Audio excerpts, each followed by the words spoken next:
चलिए student start करते हैं आज का टेस्ट जो 31 अगस्त को जो एपीएसएसबी ने टेस्ट कंडक्ट करवाया है। तो इसमें आप देख रहे होंगे ये सेट बी का सॉल्यूशन हम आपको कराएंगे जिससे कि आप अपने क्वेश्चंस के आंसर को वेरीफाइड कर सकें। और आप देख रहे होंगे काफ़ी स्टूडेंट एक्साइटेड हैं देखने के लिए और पता भी है उनको, मेरे पास न्यूज़ आया है कि सर बहुत ही इजी क्वेश्चंस हैं जो क्लास में कराए गए हैं वही सब क्वेश्चंस आए हैं। हमने तो डर की वजह से रेशियो में परसेंटेज में 200 300 300 क्वेश्चन करवाए हैं, लेकिन ऐसा कुछ भी नहीं हुआ है, डर सबका खत्म हो गया। बहुत ही इजी, मॉडरेट तो इसको बिल्कुल भी नहीं बोल सकते हैं, ये सिर्फ इजी ही क्वेश्चन सब हैं। और मैं तो इनको एलकेजी का भी क्वेश्चन नहीं मानता हूं। अगर एसएससी के कंपैरिजन में देखे जाएं तो ये जितने भी क्वेश्चंस हैं सेट सी है ये अपना, ठीक है। ये सब बहुत ही इजी क्वेश्चंस हैं, आप चाहेंगे तो आपके बेसिक कॉन्सेप्ट अगर क्लियर हैं तो सब कुछ इजी ही है। एलसीएम लेना है फर्स्ट क्वेश्चन में, the smallest number divisible by 24 and 38। 38 क्या होता है? 19 2 जा 38। इसका मतलब 2 तो पहले से ही 24 में हिडन है, तो 24 का मल्टीप्लाई 19 में कर दीजिए।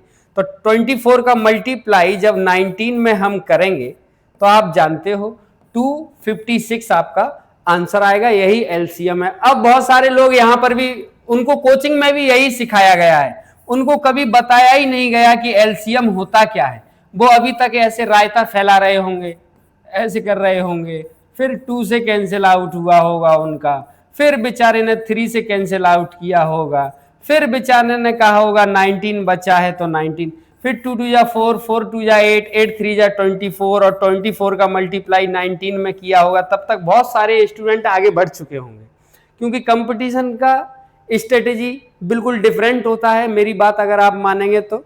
क्योंकि ये सब एलकेजी के भी कुछ प्रोसेस नहीं है जिनके अगर आप इस बेसिक से चलेंगे ना तो एग्जाम में तो कभी आप जॉब नहीं ले सकते हैं। कंपटीशन में आपका मतलब कोई भी इंटरफेयर है ही नहीं फिर उसमें, अगर आप इस तरीके से गवर्नमेंट जॉब लेना चाहते हैं तो। If 3 numbers are in the ratio, first second and third numbers का जो रेशियो है वो 1:2:3 है। ये कह रहे हैं एंड देयर एचसीएफ इज 12। इनका एचसीएफ कितना है? 12। और हमारा एचसीएफ कितना आएगा? एचसीएफ क्या होता है? ऐसा नंबर जो इन सबको डिवाइड कर दे। और एलसीएम क्या होता है? ऐसा नंबर जो इन सबसे डिवाइड हो जाए। कुछ भी रॉकेट साइंस ही नहीं है। तो बताओ ऐसा कोई नंबर है जो इन सबको डिवाइड कर दे? जी सर 1। तो हमारा एचसीएफ आया 1, इनका एचसीएफ आया 12, देन 1 यूनिट इक्वल टू 12। अब पूछ रहे हैं then the 3 numbers are, multiply कर दो 1 यूनिट इक्वल टू 12, देन 12 बन जा 12, 12 2 जा 24 और 12 3 जा 36। ये आपका आंसर आ गया, option number B is correct. बताओ इसमें भी लोग एचसीएफ एलसीएम पता नहीं क्या क्या मान रहे होंगे, क्या क्या पूरा मैथमेटिक्स लगा दिया होगा, एक्स है ये है वो है, कुछ नहीं। हमारा एचसीएफ कितना आया? 1। एचसीएफ क्या होता है? ऐसा नंबर जो इन सबको डिवाइड कर दे। एलसीएम क्या होता है? ऐसा नंबर जो इन सबसे डिवाइड हो जाए। बस यहां क्या पूछ रहे हैं? एचसीएफ। तो एचसीएफ पूछ रहे हैं तो जो पूछा जाता है वो ऊपर लिख दो, जो बचा एलसीएम वो नीचे लिख दो। तो एचसीएफ ऑफ न्यूमिनेटर, ऐसा कोई नंबर जो इन सब को डिवाइड कर दे, तो आप कहेंगे सर 1 ही ऐसा नंबर है जो इन सबको डिवाइड कर सकता है। ऐसा नंबर जो इन सबसे डिवाइड हो जाए तो 18 ऐसा नंबर है जो इन सबसे डिवाइड हो जाएगा। लो आपका आंसर खत्म। आप कॉन्सेप्ट पे नहीं चलोगे तो फिर वो ऐसी डिजाइन बनाते रहोगे, आप रायता फैलाते रहोगे, कुछ भी होने जाने वाला है नहीं। इसका आंसर क्या आया? Option number D, 1/18। ये देखो x is equal to 5, y is equal to 2, value put कर दो। 8 इंटू एक्स मतलब 5 प्लस 9 इंटू बाई, बाई की value 2 divide by 8 into X means 5 plus 2 into Y means 2। Solve करोगे तो 8 5 जा 40 और 9 2 जा 18, तो 40 और 18 कितना हो गया? 58 हो गया। 8 5 जा 40 और 2 2 जा 4, 40 प्लस 4 44, कैंसिल आउट हो जाएंगे 2 से 29 टाइम्स और ये हो गया 22 टाइम्स। तो हमारा आंसर आ गया 29:22। कहां लिखा है? ए में लिखा है। बताओ अब आप सोच पा रहे हैं, मतलब ये कोई कंपटीशन के क्वेश्चन है क्या? आपको लग रहा है ये से तो जेएनयू और जो सैनिक स्कूल, मिलिट्री स्कूल के जो एंट्रेंस एग्जाम होते हैं ना 6 क्लास में, इससे भी अच्छे क्वेश्चन तो उसमें पूछे जाते हैं। ये क्या कह रहे हैं? लो बताओ अब आप देखो, in a village of peoples population 1200, population कितना है 1200, if the 240 peoples are educated, educated कितने लोग हैं तो आप कहेंगे 240, और टोटल पॉपुलेशन में से 240 अगर एजुकेटेड हैं तो अनएजुकेटेड कितने बचे, तो आप कहेंगे 1200 में से 200 गया 1000 और 1000 में से 40 गए 960, जीरो से जीरो कैंसिल, और ये 24 बन जा 24, 24 4 जा 96, ये आपका आंसर आ गया 1:4। बताओ अभी तक आपको कोई ऐसा क्वेश्चन दिखा जिसमें थोड़ा सा भी टेक्निकल यूज किया गया हो, दिमाग लगाने का जरूरत हुआ हो? बिल्कुल नहीं। नेक्स्ट क्वेश्चन देखो, अच्छा ये स्लिप नहीं होगा, यहां से यहीं सॉल्व कर देते हैं, ठीक है। तो ये कह रहे हैं a certain sum of money amount to rupees 24,200 in 2 years at the 10% compound interest per annum, find the sum. इसमें भी लोग फॉर्मूले लगा के आ रहे होंगे, और मैंने अपने स्टूडेंट को सिखाया है CI पैटर्न फॉलो करो। 10% का मतलब क्या है 1/10, हमेशा इंटरेस्ट किस पे मिलता है प्रिंसिपल पे, तो प्रिंसिपल हो गया 10 और आपको इंटरेस्ट मिला है 1 का, तो अमाउंट कितना हो गया 11। क्वेश्चन है 2 साल का तो 2 साल लिख दो, 2 बार लिख दो, फर्स्ट ईयर और सेकंड ईयर, हो गया क्वेश्चन सॉल्व। 10 इंटू 10 100, 11 इंटू 11 121, आपका अमाउंट कितना आया 121, इनका अमाउंट कितना था, a certain sum of amount to rupees 24,200। बताओ जी 121 2 जा 242, 2 टाइम्स और 2 जीरो बच गए, तो 1 यूनिट की वैल्यू कितनी आ गई 200, और आपसे प्रिंसिपल पूछा जा रहा है तो प्रिंसिपल है हमारा 100, 200 से मल्टीप्लाई कर दो तो 2 और 4 टाइम 0।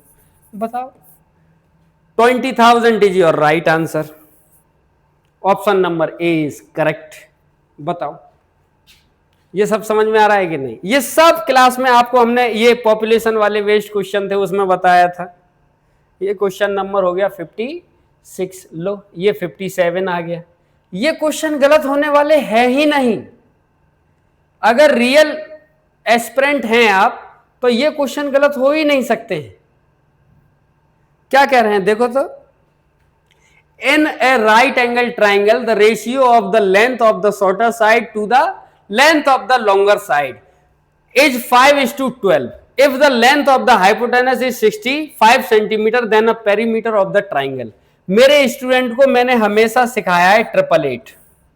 888 क्या होते हैं कि सर अगर दो साइड्स हमारी 5 और 12 हैं तो पाइथागोरस लगाने के पर हाइपोटेनस हमेशा 13 ही आएगा। जैसे 3 4 5 का 888 होता है, 5 12 और 13 का 888 होता है, तो हमारा हाइपोटेनस 13 है और इनका हाइपोटेनस कितना है 65। 13 5 जा 65, then 1 unit equal to 5, 1 unit equal to 5। अब क्या पूछ रहे हैं, then the perimeter of the triangle. अरे पेरीमीटर क्या होता है, sum of all the sides 13 और 12 एंड 5 कितना हो गया 30।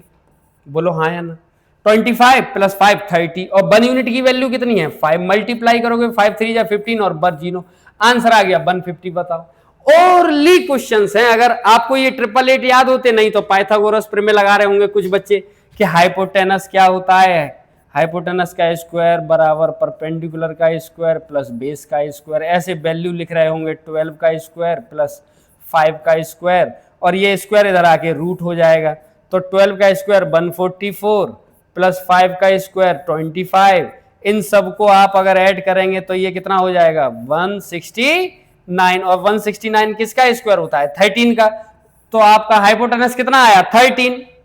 और ये सब याद होने से आपको पहले ही आंसर आ जाता है, आप कितने आगे बढ़ चुके होंगे मालूम। चलो नेक्स्ट क्वेश्चन क्या है, ए टेक 10 डेज। हे भगवान, मैंने आपसे कई बार बोला है कि ऐसे क्वेश्चन आए तो जो भी टाइम कंप्लीट हो, 10 डेज में कंप्लीट टाइम हो रहा है ठीक है, and B take 15 days to complete the work, okay ठीक है, दोनों टाइम का मल्टीप्लाई और दोनों टाइम का सम, दोनों टाइम का मल्टीप्लाई और दोनों टाइम का सम, तो ऊपर हो गया 150, नीचे हो गया 25, 25 6 जा 150, आंसर आ गया 6 डेज। बताओ खेल खत्म। Next, a railway train 100 metre long is running at the speed of 30 kilometre per hour, in what time will it pass a man standing near the line? हे भगवान, ये सब बिल्कुल बेसिक क्वेश्चन है। चैप्टर में जब स्टार्टिंग करते हैं ना हम लोग, तब ये सिखाए जाते हैं। जैसे एसएससी वगैरह में जब हम चैप्टर स्टार्ट करते हैं तो सबसे पहले यही चीजें सिखाते हैं, वो सब बेसिक है ये। क्योंकि आपसे क्या पूछा जा रहा है? टाइम। और टाइम का फॉर्मूला क्या होता है? Distance divide by speed. तो distance, length of the train हमेशा क्या होता है? डिस्टेंस ही होता है हमेशा। तो 100 मीटर, ऊपर मीटर लिखा है, ठीक। तो स्पीड भी किलोमीटर पर आवर में है, तो हम इसको चेंज करेंगे मीटर पर सेकंड में। तो 30 किलोमीटर पर आवर की स्पीड को मीटर पर सेकंड में चेंज करने के लिए 5/18 से मल्टीप्लाई करते हैं। 18 चला गया ऊपर, 3 से 0, 3 से ये 6 टाइम कैंसिल, 5 से 2 टाइम कैंसिल, 2 6 जा 12 सेकेंड। ये काटा पीटी तो भाई साहब आपके लिए बहुत इजी है, मैं जानता हूं आप सब लोग बहुत समझदार हैं। 5/18 से मल्टीप्लाई करेंगे तो 18 डिवाइड में है तो ऊपर पहुंच गए 18, ठीक है कि नहीं। नेक्स्ट क्वेश्चन, लो जी लो। आज तक ऐसे क्वेश्चन अगर पूछे जाएं एसएससी वगैरह में तो क्या ही मौज आ जाए स्टूडेंट का, है कि नहीं। Read the information given and answer the question which follow. Mr. Reena has a fashion store. The number of each type of clothing in her store is shown in the graph below. तो ये कह रहे हैं आपसे कि हमारे पास एक बहन जी हैं जिनका नाम है रीना, और रीना जी का एक क्लॉथ का स्टोर है। तो ये 40 और 20 के बीच में, इसका मतलब 30 पे होगा। और ये पूरा कहाँ तक है? 100 तक। ये पूरा कहाँ तक है? 20 तक। अब आपसे कह रहे हैं the ratio of the number of blouse to sum of T shirt and shirt. तो ब्लाउज की वैल्यू का ratio plus T shirt plus shirt का हमें चाहिए रेशियो। तो ब्लाउज कितने हैं? ब्लाउज कितने हैं? ब्लाउज कितने हैं? 20। और टी शर्ट प्लस शर्ट कितने हो गए? 130। 100 प्लस 30 130, 0 से 0 कैंसिल, आंसर आ गया 2:13। कहां गया 2:13? ये option number D is correct. खत्म हो गया जी। ये तो ऐसा ही पूछा गया है सब कुछ। ये 61 आ गया। लो रमेश समेश, लो जी लो, इंफॉर्मेशन पढ़ो, आंसर दे दो। क्या कह रहे हैं? Ramesh and Suresh play basketball and volleyball. फिर क्या कह रहे हैं? Prakash and Mahesh play tennis and cricket. Suresh and Prakash play cricket and volleyball. Who play tennis cricket and volleyball. ऐसा आदमी बताओ जो टेनिस भी खेलता हो, क्रिकेट भी खेलता हो और वॉलीबॉल भी खेलता हो। तो वॉलीबॉल ऊपर नीचे दोनों जगह है, लेकिन ऊपर नीचे दोनों जगह सुरेश कॉमन है। कौन कॉमन है? सुरेश।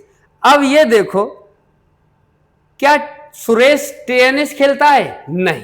तो सुरेश तो कभी भी आंसर नहीं हो सकता। तो ऐसा हमें नाम ढूंढना है जो टेनिस में भी हो और क्रिकेट और वॉलीबॉल में भी हो। तो टेनिस में तो देखो प्रकाश दिख रहा है और प्रकाश यहां पर भी दिख रहा है।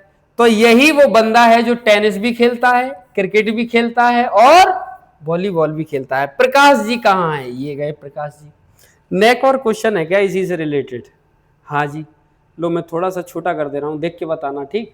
Who among the following does not play tennis. ऐसा कौन सा इंसान है जो टेनिस नहीं खेलता है? तो टेनिस जो नहीं खेलता है, प्रकाश और महेश तो खेलते हैं। तो कौन बचा जी? ये कह रहे हैं who among the following does not play tennis. Tennis कौन सा इंसान नहीं खेलता है? तो देखो सुरेश और रमेश दोनों ही यहां नहीं है। सुरेश और रमेश दोनों ही यहां नहीं है। इसका मतलब ये दोनों लोग टेनिस नहीं खेलते हैं। तो आंसर हमारा आ गया बोथ बी एंड सी, यानी कि d is right answer. D is right answer. लो जी लो, इनको अरेंज ऑर्डर में लगा दो। तो ये हो गया हमारे पास 3/5। और अब मैं डायरेक्ट ही लिख रहा हूं, ठीक है, जगह नहीं है। तो आप बताओ, मैंने रूल बताया था कि जो भी नंबर ऊपर लिखा है न्यूमिनेटर में लिखा रहने दो और डिवाइड कर दो दोनों के डिफरेंस से। न्यूमिनेटर और डिनोमिनेटर का डिफरेंस 3 एंड 5 के बीच का डिफरेंस 2, 5 एंड 8 के बीच का डिफरेंस 3, 16 और 25 के बीच का डिफरेंस 9, 4 और 5 के बीच का डिफरेंस 1, सॉरी 4 एंड 5 के बीच का डिफरेंस 1। तो आप कहेंगे 2 से डिवाइड करोगे 2 बन जा 2, 2 5 जा 10, 3 से डिवाइड करोगे इसको तो 3 बन जा 3 और हो गया 20, 3 6 जा 18, 3 6 जा 18। 9 से डिवाइड करोगे तो 9 बन जा 9 होते हैं, बचे कितने 7। 9 7 जा 63, फिर आगे हमको नहीं पता क्या आएगा, ऐसे ही लिख देते हैं, और 1 से डिवाइड करोगे तो 4 आएगा। अब ये देखो हमें असेंडिंग ऑर्डर में लगाना था, ये असेंडिंग ऑर्डर में ही है। 1 रुपीज 50 पैसे, 1 रुपीज 66, 1.70 पैसे, 4 रुपीज। तो फर्स्ट प्लेस पे ये आ गया, सेकंड प्लेस पे ये, थर्ड प्लेस पे ये, फोर्थ प्लेस पे ये। तो आपसे पूछ रहे हैं then which one will be the third number पे कौन सा आ गया? तो 16 डिवाइड बाई 9 कहां से आया था? 16 डिवाइड बाई 25 से। It means your right answer is 25। Next लो ये क्वेश्चन देखो, महा से महा इजी क्वेश्चन है ये सब। ये आपसे कहना चाह रहे हैं 2/5 of the Anu salary is equal to the Bhanu. तो हमने इस तरीके से लिख लिया 2/5 ऑफ का मतलब multiply, Anuj salary is equal to the Bhanu यानी कि बी। और हमने आपको कई बार बताया था डियर स्टूडेंट, किसी भी वेरिएबल से नीचे अगर 1 लिखा है तो इसका मतलब क्या होता है कि ये इसी की वैल्यू है। ये ए यानी कि अन्नू की वैल्यू कितनी हो गई 5, तो मैं रेशियो लिख दे रहा हूं A/B, मतलब अन्नू भानु। ए की वैल्यू 5 हो गई। कभी भी हमेशा याद रखो किसी भी वेरिएबल से नीचे कोई भी वैल्यू लिखा है तो वो उसी का वैल्यू होता है। तो ए का वैल्यू हो गया 5 और बचा हुआ वैल्यू हो गया बी का यानी कि 2। अब आगे क्या कह रहे हैं? 7 divide by 9 of Bhanu salary is equal to the Charu. तो यहां लिखो, ये कह रहे हैं 7 डिवाइड बाई 9 ऑफ भानु मतलब B is equal to the Charu. तो बी की वैल्यू यहां कितनी हो गई? डिवाइड में क्या लिखा है 9, तो 9 हो गया। अब सी है चारू, तो चारू की वैल्यू कितनी बची 7। ये सब क्लास में हमने आपको बताया है कि किसी भी वेरिएबल के नीचे कोई भी वैल्यू लिखा होता है तो वो उसी वेरिएबल का होता है। और हमने देखो यहां शॉर्टकट भी बताया है इस कंडीशन का। उल्टा एन बना दो जी, उल्टा एन। 9 5 जा 45 और 9 2 जा 18 और 7 2 जा 14।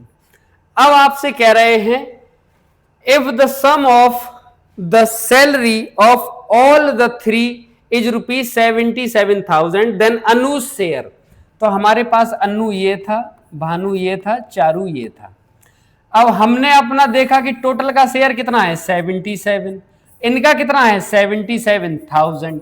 कुछ भी एक्स मानने की जरूरत नहीं है। देखो ना हमारा टोटल शेयर कितना है रेशियो में 77, इनका कितना है 77,000। तो 1 यूनिट की वैल्यू कितनी आ गई 1000। अब क्या पूछ रहे हैं?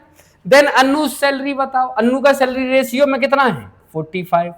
तो 45 into 1000, 45,000 is your right answer. कहां है? Option number A is correct. ये तो किसी के गलती नहीं हुए होंगे। चलें आगे बढ़े। Very good. ये लो, अब इसका भी क्या ही सॉल्यूशन, ऐसा शर्म सा आ रहा है सॉल्यूशन कराने में, बहुत ही इजी। ये कह रहे हैं if the product of two numbers is 54। तो सबको ये रूल रटा है पूरे नॉर्थ ईस्ट में, ये तो सब लोग जानते हैं। एलसीएम एंड एचसीएफ का प्रोडक्ट किसके बराबर होता है? एलसीएम और एचसीएफ के प्रोडक्ट किसके बराबर होता है? दोनों नंबर्स के प्रोडक्ट। तो प्रोडक्ट ऑफ टू नंबर्स आपको दिया है 54 और एचसीएफ दिया है 3। तो ज्यादा से ज्यादा क्या ही पूछेंगे? एलसीएम पूछेंगे। 3 से कैंसिल आउट हो गया, 3 1 जा 3, 3 8 जा 24। तो एलसीएम हमारा आ गया कितना जी 18 आ गया आपका। ऑप्शन कहां है जी? D is correct. चलें आगे बढ़ें। सब इजी है, इतना इजी सोचा भी नहीं था। हम तो डर के बैठे थे, इतना ज्यादा करा रहे थे कि पता नहीं पेपर मॉडरेट ना आ जाए, मॉडरेट ना आ जाए। पेपर मॉडरेट तो छोड़ो, मतलब इजी भी नहीं बोल सकते हैं इसको। ये क्या है? द वैल्यू ऑफ, दिखाई दे रहा है, value of 33 square minus 32 square. बताओ, हमने आपसे पहले ही बोला है कि टेबल याद करिए, स्क्वायर क्यूब याद करिए, तभी आपका भला हो सकता है। नहीं तो आप पेपर में बैठ के मल्टीप्लाई करते रहोगे। ये किसी स्टूडेंट का ही हमारे पास टेस्ट पेपर है, तो देखो मल्टीप्लाई। 33 का स्क्वायर किसको नहीं मालूम है? 1089 होता है। 32 का स्क्वायर कितना होता है? 1024 होता है। माइनस करना है तो ये आ गया 65। ये आपका आंसर है। लो, ये आपका आंसर आ गया। कोई दुख की बात? बिल्कुल कोई दुख की बात नहीं। आगे बढ़ें। चलो जी, नेक्स्ट क्वेश्चन क्या है? नेक्स्ट क्वेश्चन है √3 प्लस, अरे भगवान, √3 माइनस, ये क्या है समझते हैं? a plus B into A minus B क्या होता है? ए स्क्वायर माइनस √3 का स्क्वायर 3, √2 का स्क्वायर 2, बचा कितना? 1। ये आंसर आ गया 1। ये तो ए स्क्वायर माइनस बी स्क्वायर का पढ़ा के घिस घिस के ये फॉर्मूला घिस चुका होगा अब तक तो नहीं। अगला क्वेश्चन, अगले क्वेश्चन में क्या कह रहे हैं? ये बहुत ही बढ़िया क्वेश्चन, 4 इंटू √x, ये क्या है जी? -5 इक्वल टू 7। आप जानते हैं 4 इंटू √x, ये माइनस उधर जाएगा तो क्या हो जाएगा? +12 हो गया, और 4 से ये 3 टाइम कैंसिल हो गया, x का रूट उधर जाएगा तो ट्रांसफर हो गया स्क्वायर में, तो 3 का स्क्वायर कितना आ गया? 9। Option C is correct. Orally question है ये, ओवर अगर आप एज्यूम अच्छी तरीके से कर लेते हैं तो आंसर ऐसे ही आ जाएगा, लिखने पढ़ने की कोई जरूरत ही नहीं। ये क्या था भैया? इसने क्या कर दिया? ये रायता फैलाया है स्टूडेंट ने। ये क्या था? डिवाइड था क्या? मिस्टेक होने से बोलना, ठीक है? ये डिवाइड लग रहा है मुझको। ये क्या है? माइनस। मैं एक बार क्वेश्चन यहां लिखने की कोशिश कर रहा हूं, आप ध्यान से समझना, ठीक? इसका तो ऊपर वाले का आंसर 9 आ गया, राइट? ये लिखा है 0.25 माइनस 0.025, और ये है डिवाइड, तो 25 का डिवाइड हो रहा है तो ऊपर जाके क्या हो जाएगा? मल्टीप्लाई। अब नीचे क्या बचा मेरे दोस्तों? 0.0025। डेसिमल हटाएंगे तो 2 and 2 4 डिजिट से पहले डेसिमल है तो 4 0 एक्स्ट्रा बढ़ जाएंगे, ठीक? हमने हटा दिया। माइनस कर लो अब, तो 25 से 25 ये कट गए तो बचा कितना? 10,000 बचा, 4 0 बच गए। अब माइनस करोगे इसमें तो 0.250 में से 25 माइनस करना है तो बचेंगे कितने? 0.225, और मल्टीप्लाई करना है लो 10,000 का। हो गया सॉल्व। 4 डिजिट से मल्टीप्लाई हो रहा है, 4 0 से मल्टीप्लाई हो रहा है तो डेसिमल किधर श्रिंक होगा? राइट साइड, वो भी कितना? 4 डिजिट, तो 2 2 5 और एक और 1 2 3 4 5 डिजिट, डेसिमल आ गया यहां, यानी कि आपका आंसर आया 2250 कहीं है, ये है, ये आपका आंसर। खत्म। बताओ नेक्स्ट। ये सारे क्वेश्चन बहुत ही इजी है। 10x equal to 11 into 2.5 minus 22 into 1.5, 11 का मल्टीप्लाई, ये कह रहे हैं 10x इक्वल टू, तो 11 का मल्टीप्लाई 2.5 में करेंगे तो 11 ये हो गया 275 माइनस, और 1 डिजिट से पहले डेसिमल है तो हम भी 1 डिजिट से पहले डेसिमल लगा देंगे। इसका मल्टीप्लाई 15 2 जा 30, 15 2 जा 30 यानी कि 330, और 1 डिजिट से पहले डेसिमल है तो हम भी 1 डिजिट से पहले डेसिमल लगा देंगे। अब माइनस करेंगे आप तो अच्छी तरीके से जानते हैं कि 33 में से 27 माइनस करेंगे कितना बचेगा? 6, और 6 में से 0.5 माइनस करेंगे तो कितना बचेगा? 5.5, और 0 से डिवाइड कर देंगे। अरे 10x लिखा था कि नहीं, तो 10 का जब मल्टीप्लाई हो रहा है तो इधर जाके क्या हो जाएगा? डिवाइड, और 0 से डिवाइड करेंगे तो डिवाइड के टाइम पर किधर चलता है? ये लेफ्ट साइड। कितने डिजिट? जितने 0 हैं तो 1 डिजिट इधर आ गया, तो आंसर आ गया 0.55, ये आपका आंसर। लो जी लो। नेक्स्ट, ये क्या कह रहे हैं? Sanju and Manju scored, Sanju and Manju score 78% and 72% in an examination. If difference in the marks is 36, find the maximum marks. Maximum marks क्या होते हैं? 100%। तो हमारा डिफरेंस कितना है मंजू और संजू के बीच में? 6% का डिफरेंस है, और ये कितना डिफरेंस बता रहे हैं सर? 36। तो 6 के इक्वल 36 है, तो 1% के इक्वल कितना हो गया? 6, और मैक्सिमम मार्क्स हमेशा कितना होता है? 100%। तो 1% की वैल्यू 6 है, तो 100% की वैल्यू कितनी हो गई? 600। ये आपका आंसर आ गया। बताओ जी बताओ। ओरली क्वेश्चन है कि नहीं? हमारा डिफरेंस 6 और इनका डिफरेंस 36, तो 1% के बराबर 6, तो 100% बराबर 600। आंसर कहां है? आंसर कहां है? डी। D is correct. आगे बढ़ो जी। व्हाट परसेंट 150 पैसे ऑफ ₹75? 150 पैसे आपसे पूछे जा रहे हैं, कितना परसेंट है? 5th क्लास के क्वेश्चन नहीं है ये सब। व्हाट परसेंटेज 150 पैसे? 150 पैसे ₹70, ₹75 का कितना है, तो ऊपर पैसे हैं तो नीचे भी पैसे होने चाहिए। कितने परसेंट इंटू 100, 100 से 100 कैंसिल हो गया, 75 टू जा 150, तो आंसर आ गया 2%। आंसर आ गया 2%। नेक्स्ट वाला क्वेश्चन क्या है देखो तो, the average age of 6 members in a family is 21। हे भगवान, मेरे आज मुझको पहली बार शर्म आ रहा है कि कोई भी डिपार्टमेंट ऐसा भी है जो इतने इजी क्वेश्चन पूछता है भाई। The average age of 6 members in a family is 21, then the sum. अरे भाई साहब, एवरेज का मल्टीप्लाई अगर क्वांटिटीज में करते हैं तो क्या मिल जाता है, सम मिल जाता है। तो एवरेज कितना है 21, मेंबर कितने हैं 6, तो सम कितना आ गया 6 1 जा 6, 6 2 जा 12, ये आंसर आ गया। लो 126, A option is correct. Next, find the cost price of an article which is sold ₹220 at a loss. Loss हो गया 12% का, तो हमने सेल कितने में किया होगा 88 में। क्या पूछ रहे हैं, कॉस्ट प्राइस, तो कॉस्ट प्राइस हमेशा 100% होता है। अब आप इसको देख लो, 22 10 जा 220 और ये 22 4 जा 4 से कैंसिल आउट हो गया 25, 25 10 जा 250, कहाँ है 250, ये option D is right answer. समझ में आ रहा है ना, इसमें किसी भी फॉर्मूले की जरूरत नहीं है। आप पता नहीं अर्थमेटिक को क्या समझ के बैठे हैं, जिनके परसेंटेज रेशियो और फ्रैक्शन पर कमांड अच्छी होती है उनको किसी भी फॉर्मूले की कोई जरूरत नहीं होती है। नेक्स्ट क्वेश्चन क्या है, लास्ट लो, ये क्वेश्चन है, if an article ₹400 sold is ₹300, then the rate of the discount. अरे भाई, आपने ₹400 का सामान ₹300 में सेल कर दिया, तो डिस्काउंट पूछ रहे हैं, डिस्काउंट कितने का हो गया 100 का, और discount always calculate on MRP. 2 zero से 2 जीरो कर गए, 1/4 का मतलब 25%। आंसर आ गया 25%। लो खत्म तुम्हारा मैथ।